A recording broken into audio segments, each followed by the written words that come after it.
If you or someone you know has spent time in hospital, you'll know something that seems strange.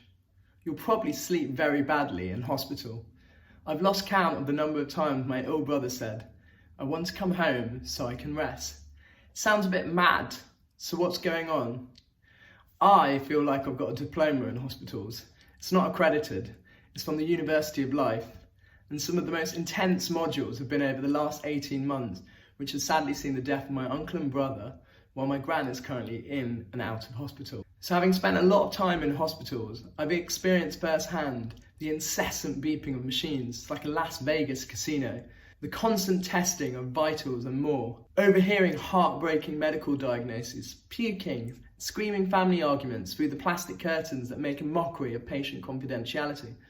Hospitals are noisy, and I say that as someone who is hard of hearing. We know how poor sleep impacts us on a daily basis. In hospital, sleep disturbance is one of the leading causes of complications and leads to things like falls and delirium. It's also linked to weaker immune systems, worsening blood pressure, and mood disorder.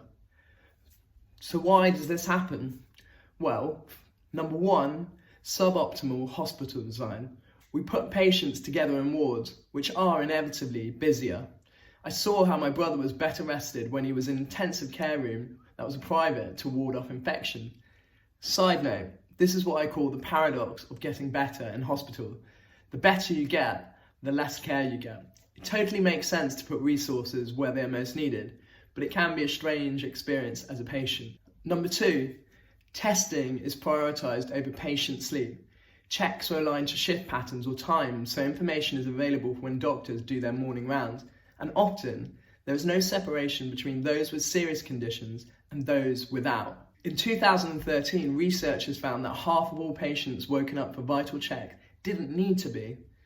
These two factors add up to something counterintuitive. A place where people need to rest because it will help them get better isn't restful. It drove my brother mad, and it's why one of my last conversations in hospital with him was imagining a Dragon's Den style special focused on how they would improve the hospital experience.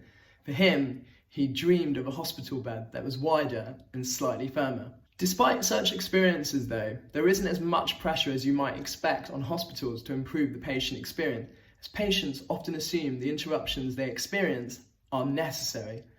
But thankfully, more and more research is being done on optimising hospital design and patient experience. Two examples I like.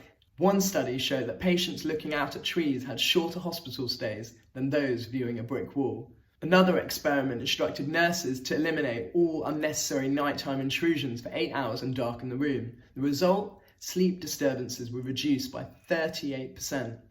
So have you spent time in hospital? I'd be interested to know what your experience was. Did you sleep well?